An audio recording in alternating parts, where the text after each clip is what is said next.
Mi nombre es Aurelio Méndez. Tengo 70 años y acabo de recibir el mensaje más doloroso de mi vida. No vengas a la cena de Año Nuevo, me escribió mi hijo Diego por WhatsApp, como si fuera un extraño al que se cancela una cita. Pero él no sabía que yo había estado guardando un secreto durante 25 años, un secreto que cambiaría su vida para siempre y que estaba a punto de descubrir de la manera más inesperada. Imagínate recibir ese mensaje después de haber criado a ese mismo hijo con el sudor de tu frente, después de haberle dado todo lo que tenías y más de lo que no tenías.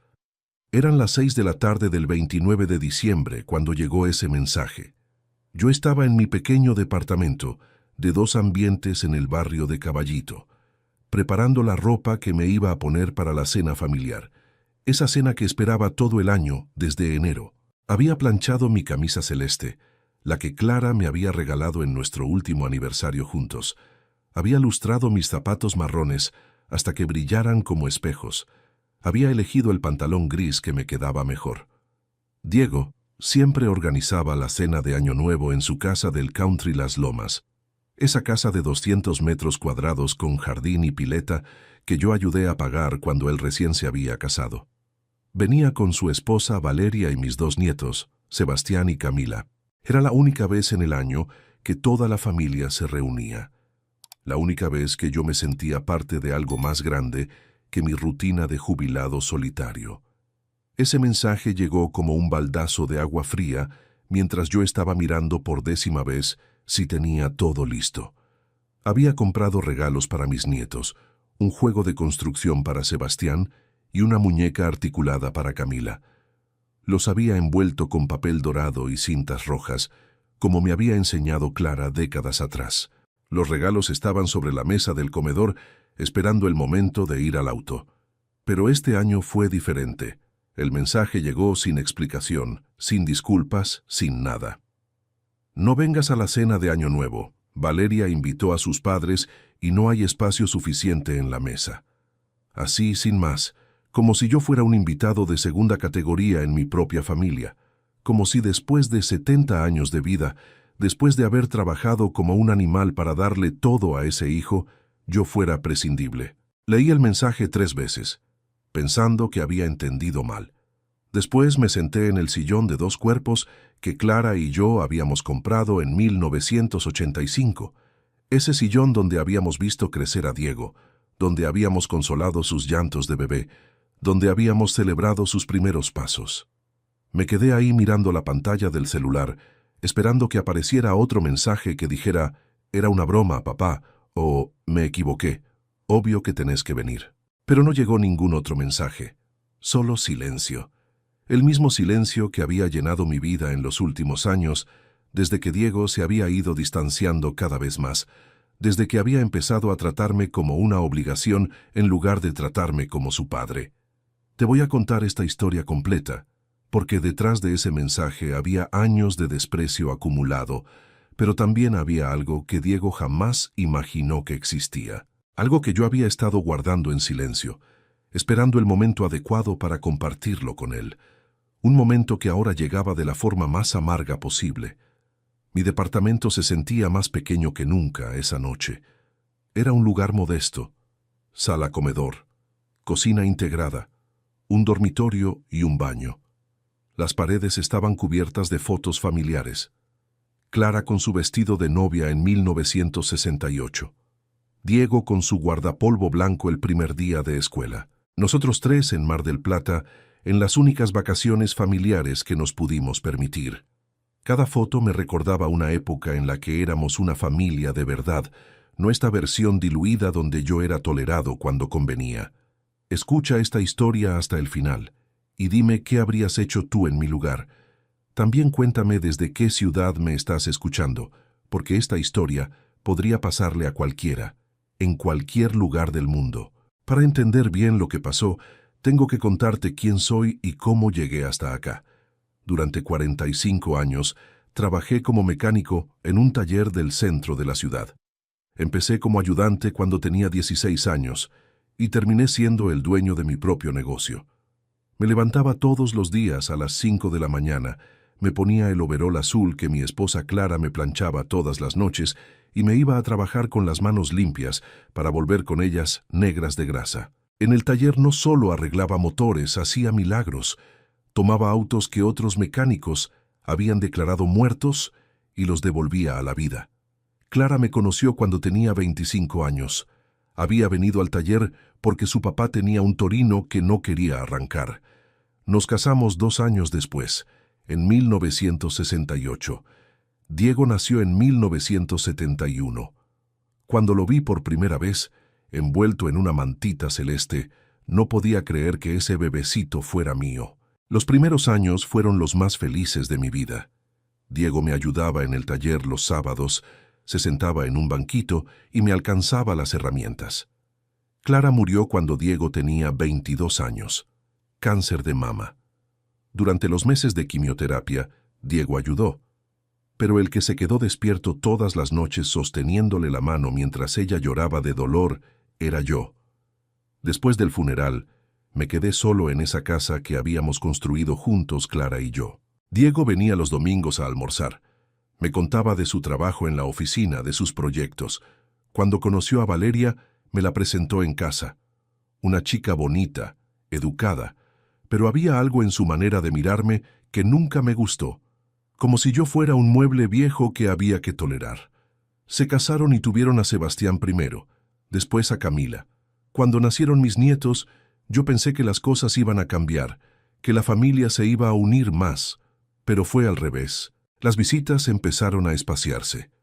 Los domingos se volvieron cada 15 días, después una vez por mes, hasta que prácticamente dejaron de venir. Cuando mis nietos cumplían años, yo les compraba regalos con mucho cariño. Para Sebastián le compré un triciclo rojo, para Camila una muñeca articulada, pero Valeria siempre tenía algún comentario negativo. «Ay, Eduardo, no tenías que gastarte».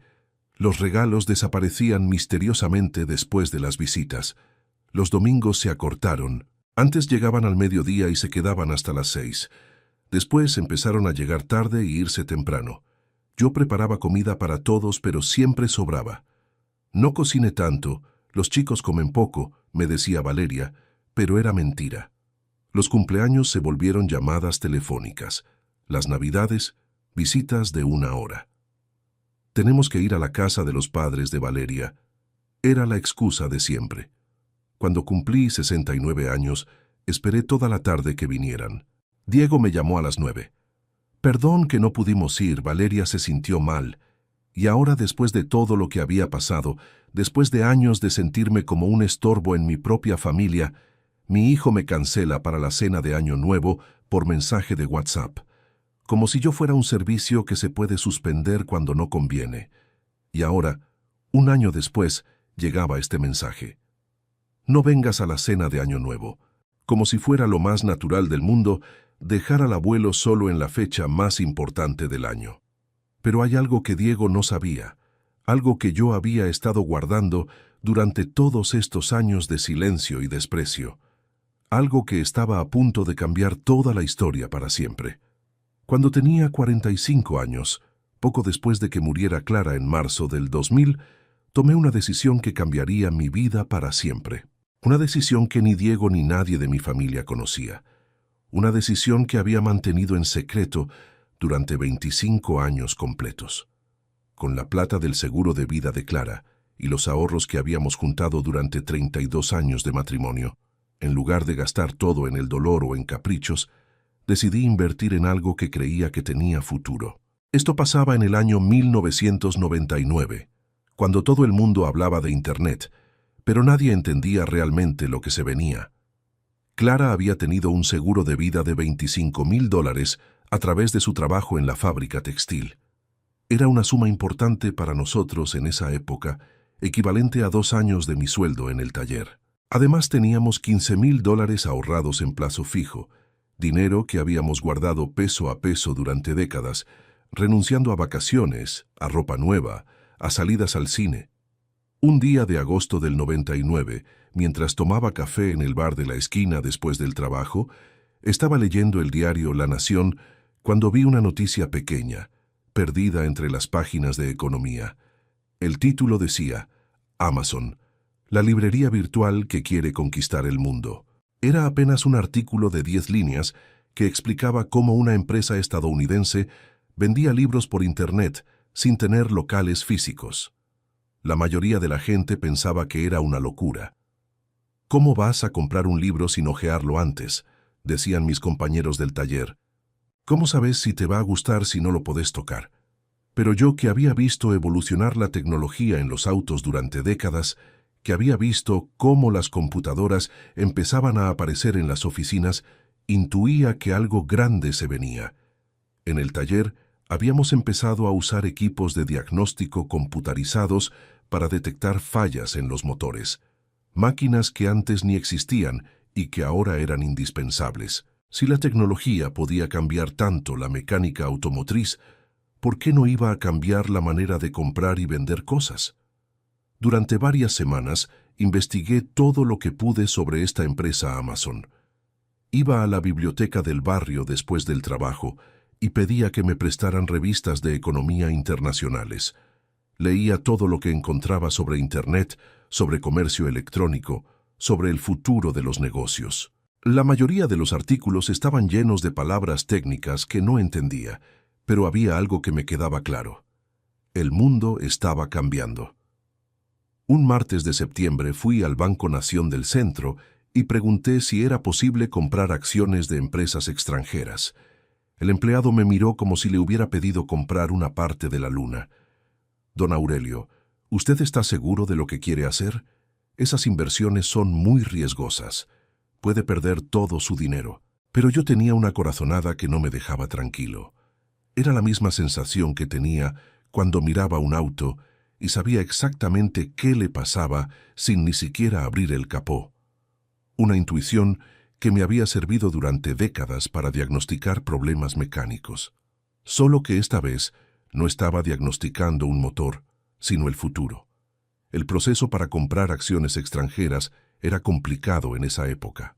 Tuve que abrir una cuenta especial en el banco, llenar formularios que no entendía, firmar papeles que me advertían sobre todos los riesgos posibles. Me hicieron preguntas sobre mi experiencia en inversiones.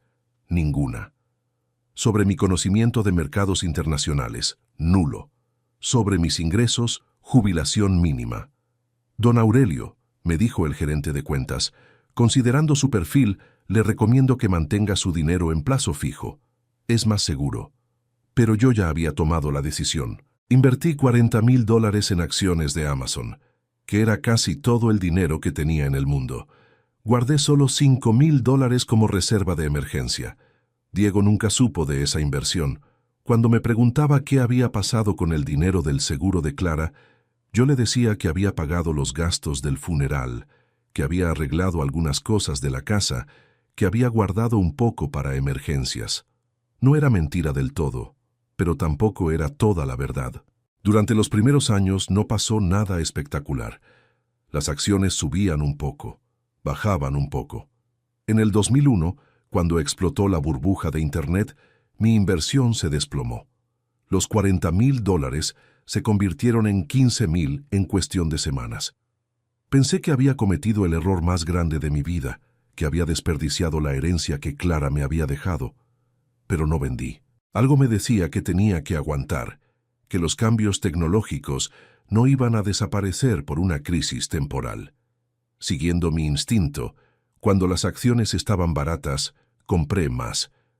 Vendí unos muebles viejos que tenía guardados en el depósito, usé parte de mi jubilación durante varios meses y compré acciones de otras empresas de tecnología que estaban empezando: Google, Apple, Microsoft. Durante 5 años viví como un franciscano. No me compré ropa nueva. No cambié los electrodomésticos viejos, no me di ningún gusto. Cada peso extra que ganaba arreglando autos de los vecinos los fines de semana lo invertía en acciones. Los vecinos pensaban que me había vuelto tacaño, pero yo sabía lo que estaba haciendo. En el 2005, cuando Diego se casó con Valeria, mi inversión original había recuperado su valor inicial. Tenía otra vez $40,000, pero esta vez repartidos en varias empresas. Durante la boda estuve tentado de contarle todo a mi hijo, de darle una parte del dinero como regalo de casamiento. pero algo me hizo esperar. Para el 2010, 10 años después de mi primera inversión, mi portafolio valía $200,000. Había multiplicado por 5 mi inversión original. Para el 2015, valía $800,000. Para el 2020, valía 2,5 millones. Y ahora, en diciembre de 2025, mi portafolio vale más de $5 millones. $5 millones. Yo, Aurelio Méndez, el mecánico jubilado que vivía con 70,000 pesos de pensión por mes, que compraba la carne más barata en el supermercado chino, que usaba la misma campera de cuero desde hacía 15 años, era millonario varias veces, multimillonario. Cada mes recibía dividendos que me permitían vivir cómodamente sin tocar el capital inicial. Dinero que depositaba automáticamente en una cuenta separada que Diego no conocía. Dinero suficiente para pagarme vacaciones en Europa, para comprarme un auto nuevo, para mudarme a un barrio mejor.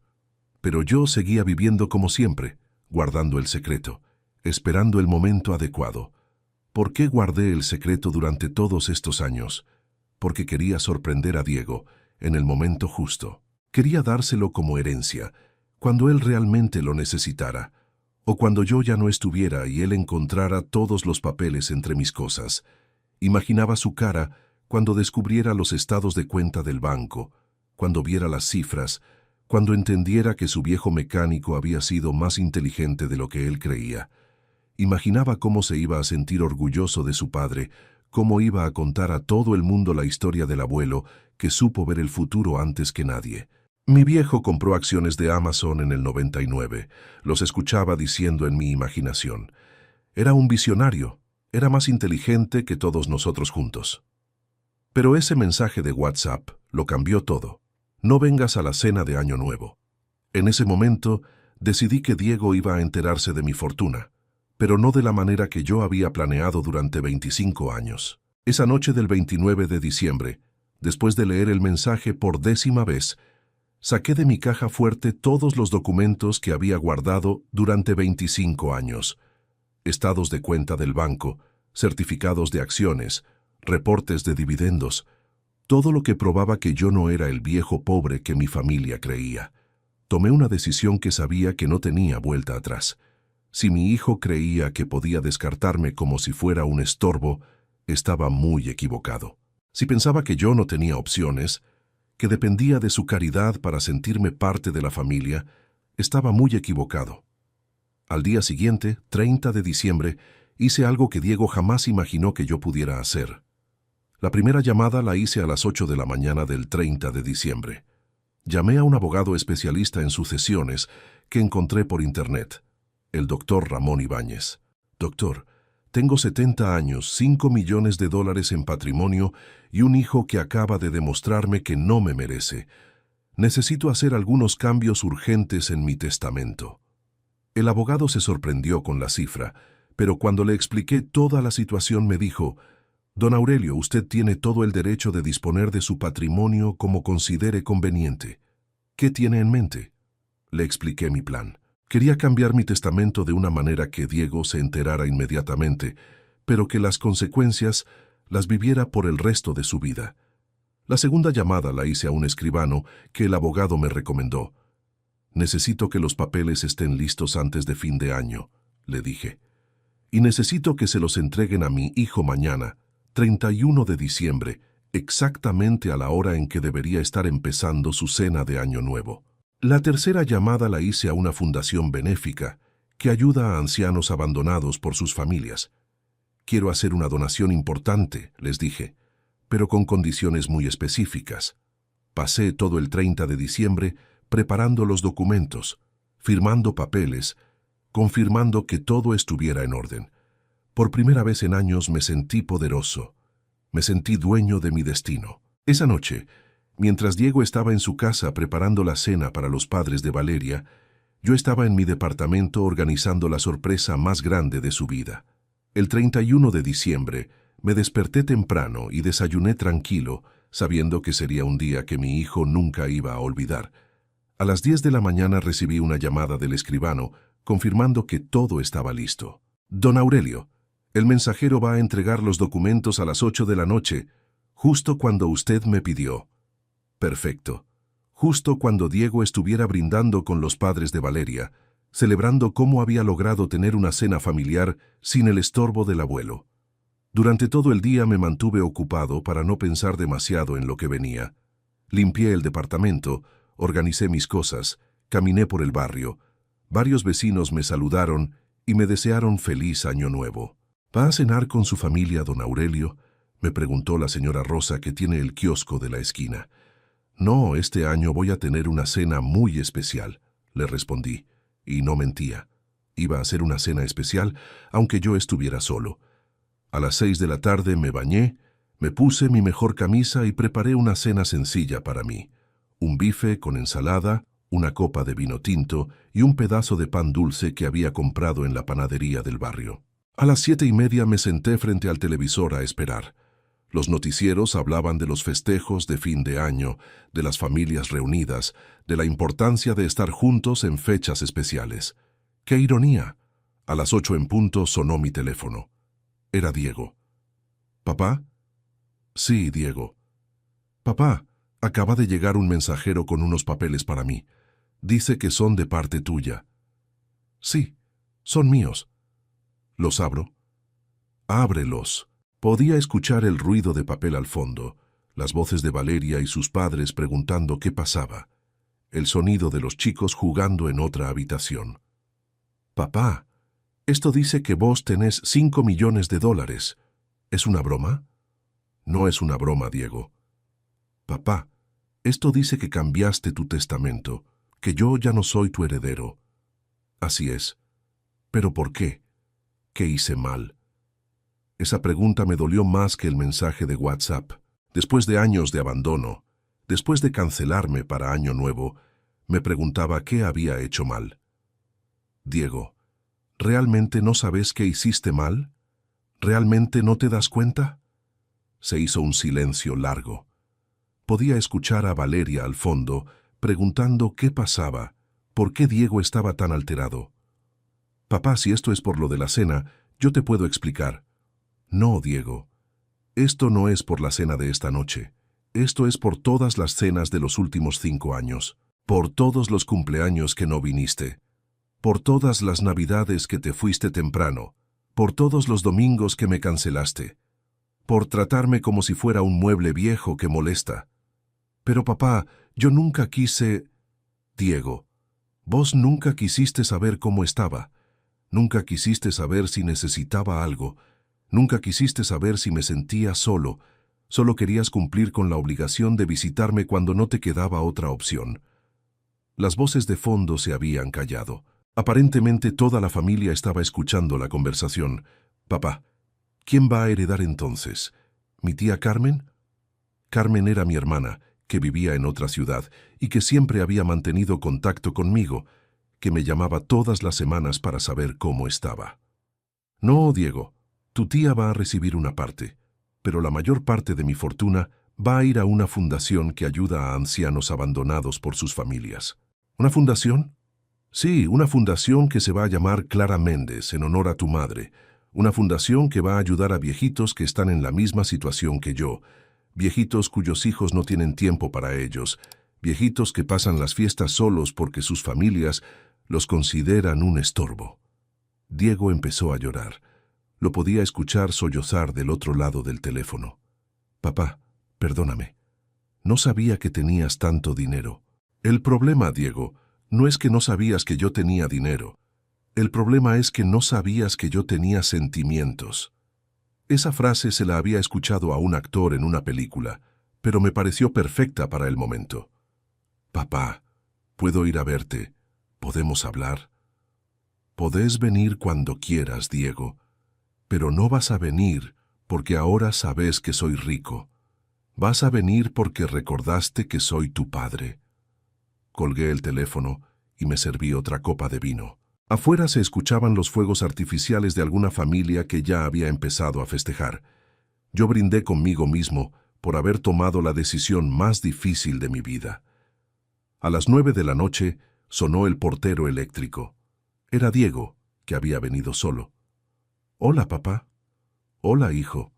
Se sentó en el sofá de mi living, el mismo sofá donde su madre se sentaba a tomar mate conmigo cuando él era chico. Papá, necesito entender. ¿Hace cuánto tiempo tenés este dinero? 25 años, Diego, desde que murió tu madre. ¿Y por qué nunca me dijiste? Porque quería dártelo como sorpresa, como herencia. Quería que cuando yo me muriera, vos abrieras mis papeles y descubrieras que tu viejo mecánico había sido más inteligente de lo que creías. ¿Y ahora? Ahora sé que no me merezco ese reconocimiento. Sé que para vos yo era solo una obligación. Diego se tapó la cara con las manos. Papá, es cierto que nos fuimos alejando, pero yo nunca quise lastimarte. Diego, ¿cuándo fue la última vez que viniste a verme porque tenías ganas, no porque era mi cumpleaños o porque era Navidad? Se quedó pensando mucho tiempo. No me acuerdo, papá. Yo sí me acuerdo. Fue hace 4 años, cuando te peleaste con Valeria y necesitabas un lugar donde desahogarte. Viniste, me contaste tus problemas, yo te escuché, te di consejos, te preparé comida, y cuando arreglaron, desapareciste otra vez. Papá, yo no me di cuenta. Claro que no te diste cuenta, porque para vos yo era un recurso, no una persona. Aparecías cuando me necesitabas y desaparecías cuando ya no me necesitabas más. Diego lloró durante un rato largo. Yo no lo consolé. Por primera vez en años no fue el padre comprensivo que perdona todo y que pone excusas por los errores de su hijo. Papá, ¿hay algo que pueda hacer para arreglar esto? Diego, ¿vos sabés qué fecha es hoy? 31 de diciembre. ¿Y sabés dónde tendría que estar yo? ¿En mi casa, cenando con nosotros? ¿Y dónde estoy? Acá, solo. Exacto. Estoy acá, solo, en la noche más importante del año, porque mi propio hijo me canceló por mensaje de WhatsApp. Papá, Valeria me convenció. Me dijo que iba a ser incómodo porque venían sus padres, que no había lugar en la mesa, que vos ibas a sentirte raro. ¿Y vos qué pensaste? Pensé que tenía razón. Pensaste que era más importante quedar bien con los suegros que estar con tu padre. Diego asintió con la cabeza, reconociendo su error. Papá, ¿qué puedo hacer ahora? Ahora nada, Diego. Ya está todo hecho. Los papeles están firmados. El dinero está donado, no hay vuelta atrás. Ni siquiera una parte para mis hijos, para tus nietos. Para mis nietos sí reservé algo. Tienen un fondo educativo que van a poder usar cuando cumplan 18 años, pero con una condición. ¿Qué condición? Que vengan a visitarme una vez por mes hasta que yo me muera, sin excusas, sin cancelaciones, sin que nadie los obligue. Si realmente quieren conocer a su abuelo, van a tener la oportunidad de hacerlo. Diego se quedó callado, procesando todo lo que le estaba diciendo. ¿Y para mí no queda nada? Para vos queda una lección que espero que nunca olvides.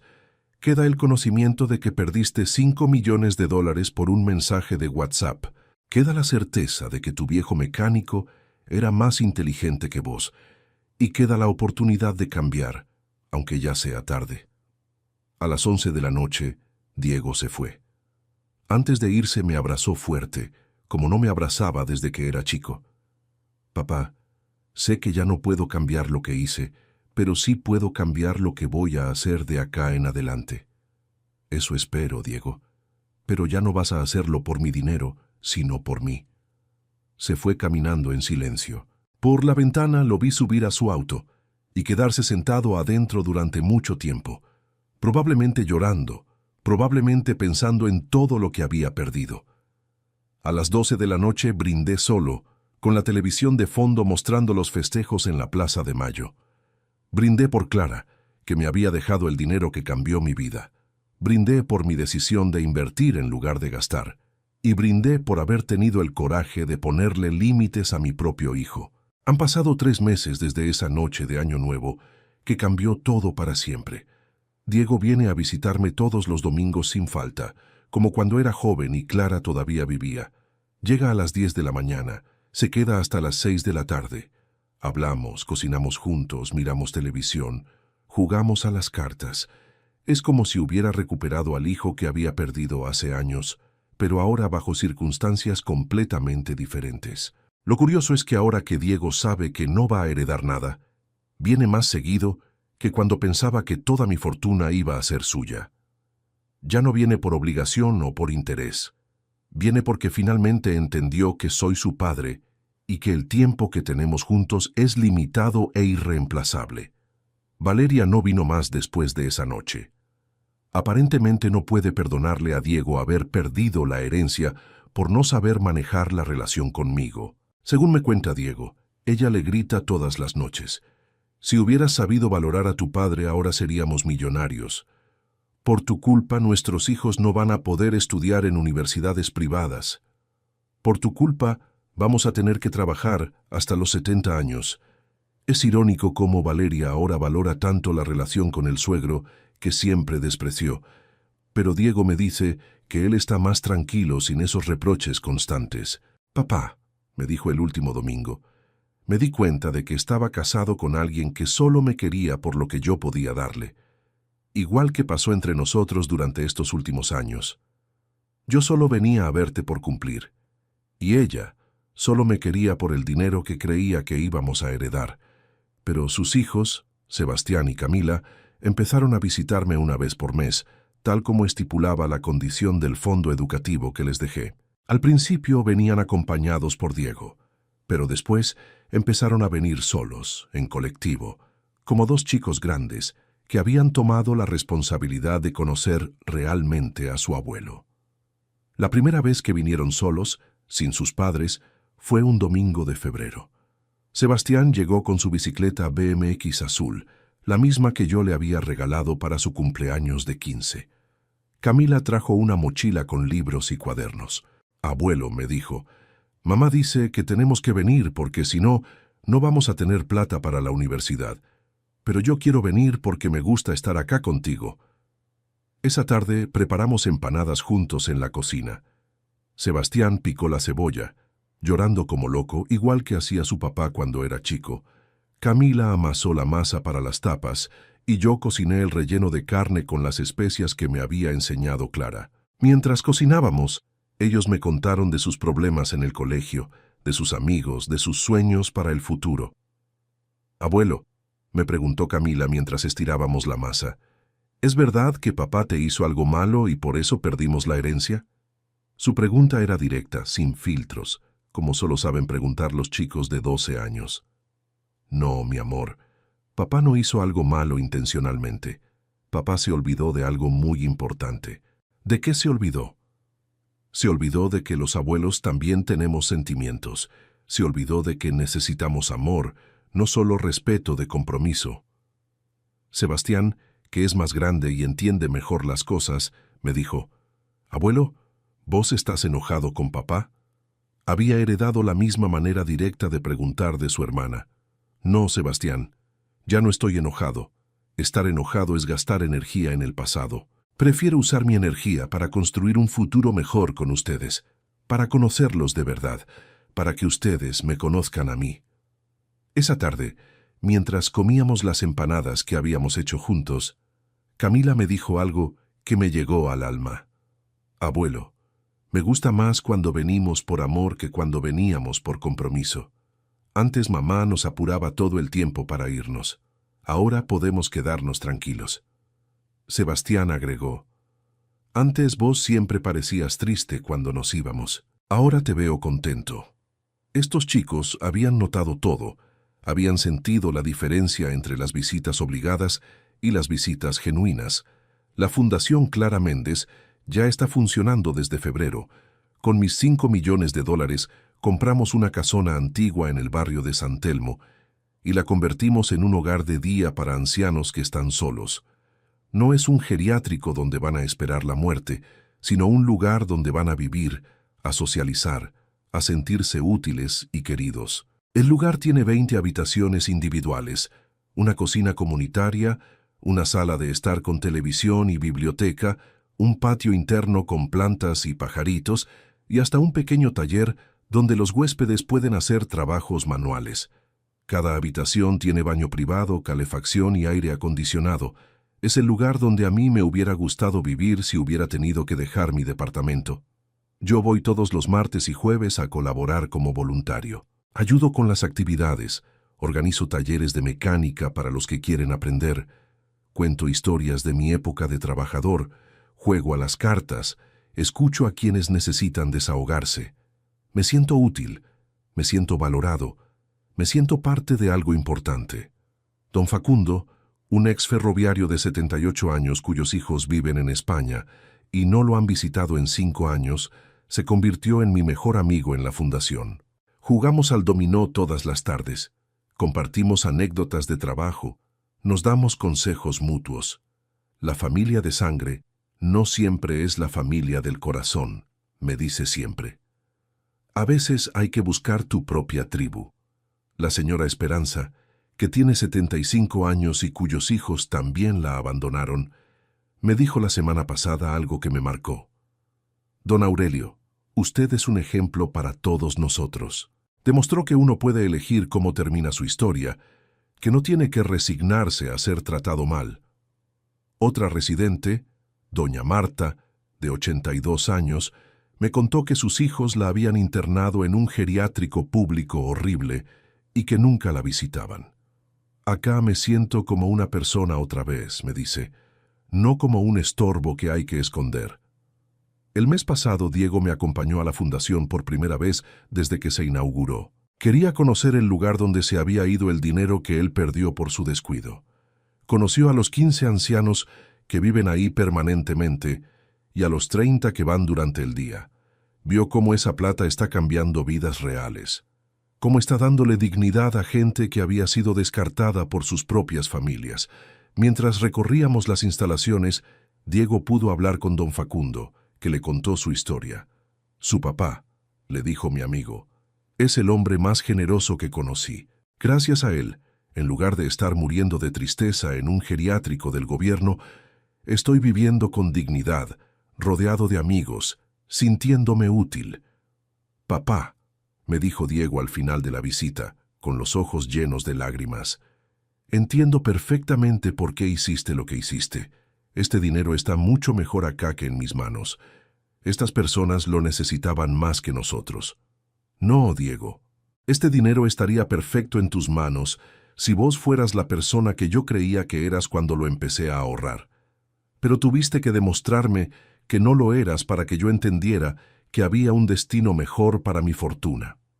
Hace 2 semanas recibí un mensaje de WhatsApp de Diego.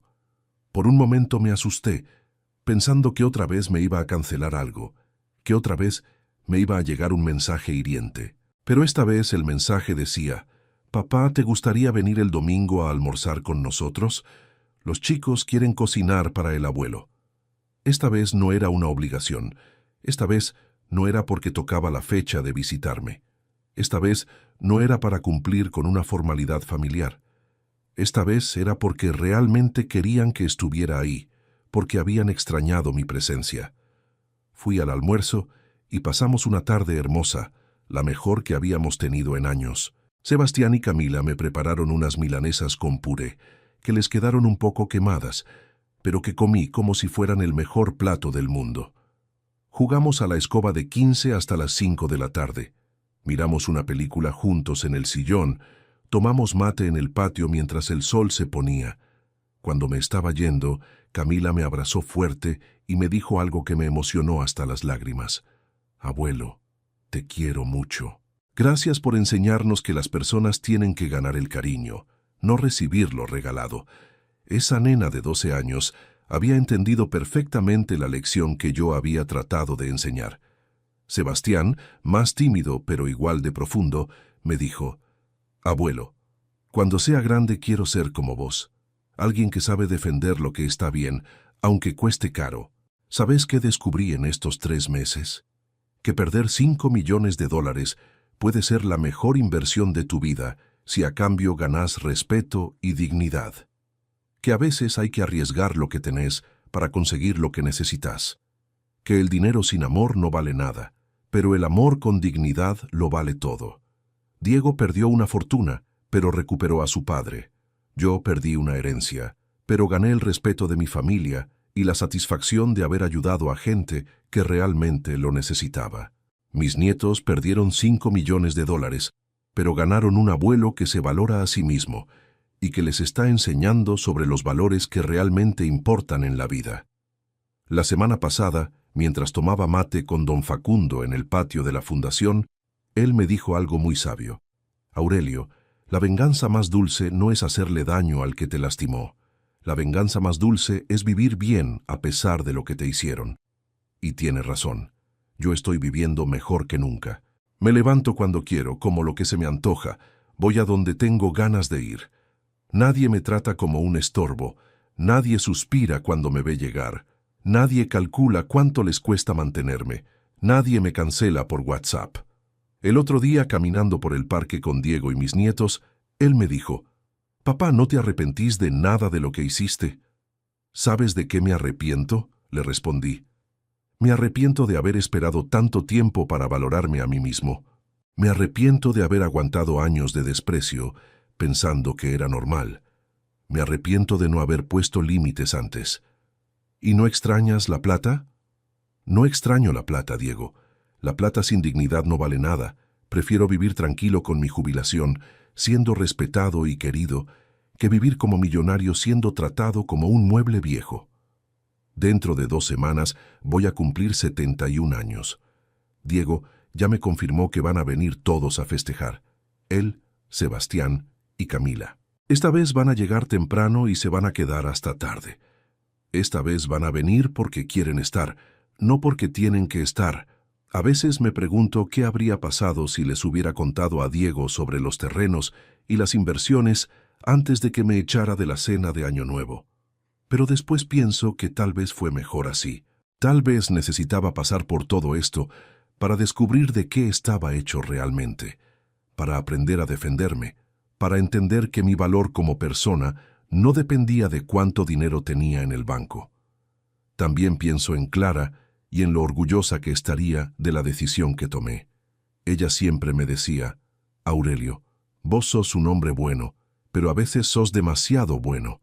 A veces hay que plantarse». Bueno, Clara, finalmente me planté. Finalmente defendí mi dignidad. Finalmente puse límites. Acá estoy a los 70 años, viviendo en mi departamento de Caballito, con amigos nuevos en la fundación, con una relación genuina con mis nietos, con un hijo que finalmente entendió lo que significa el respeto. Perdí una familia superficial, pero gané relaciones auténticas. Perdí una casa más grande, pero gané tranquilidad. Perdí dinero, pero gané paz. Y vos que me escuchaste hasta acá, vos que me acompañaste en esta historia durante más de 1 hora, quiero que te lleves algo muy claro. Nadie, absolutamente nadie, tiene derecho a tratarte como si fueras descartable. No importa si es tu hijo, tu padre, tu hermano, tu esposa, tu jefe o quien sea. No importa cuánto tiempo hayan compartido, no importa cuánto los quieras. La vida es demasiado corta para gastarla mendigando cariño de gente que no te valora. Y nunca, nunca es demasiado tarde para ponerle límites a quienes te lastiman, aunque sean tu propia familia. Nunca es demasiado tarde para elegir tu propia felicidad sobre la comodidad de otros.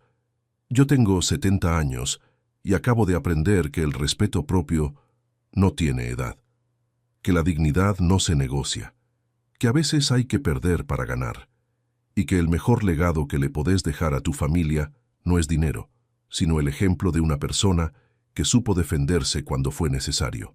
Mi nombre es Aurelio Méndez. Tengo 70 años. Fui millonario, pero elegí la dignidad sobre la fortuna, y finalmente soy feliz. ¿Y vos? ¿Estás dispuesto a defender tu dignidad aunque te cueste caro? ¿O vas a seguir aceptando migajas de cariño de gente que no te merece? Cuéntame qué harías tú en mi lugar y desde qué ciudad me estás escuchando, porque al final, la vida no se trata de cuánto dinero dejas cuando te morís, sino de cuánto respeto llevas mientras vivís. Y el respeto, mi amigo, el respeto no se hereda ni se compra. El respeto se gana y a veces hay que pelear para conservarlo.